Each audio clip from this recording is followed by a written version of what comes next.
girlfriend and I did an airstrip attack together, and I saw from the footage after watching the camera that I had on us, like, she looked super bored.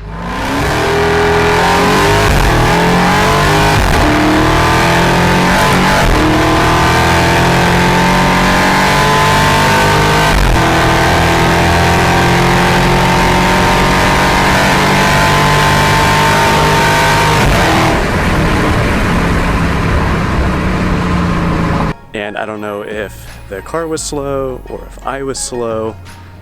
And I don't know if bored is the right word, but the next time we go to drive like Laguna Seca or Thunder Hill, make sure to do the same thing and have the camera on us. And don't get me wrong, it was still a lot of fun, but I noticed when you're doing the airstrip attack and some of the drag racing, like the G-forces when you launch, like it's all pushing you one way.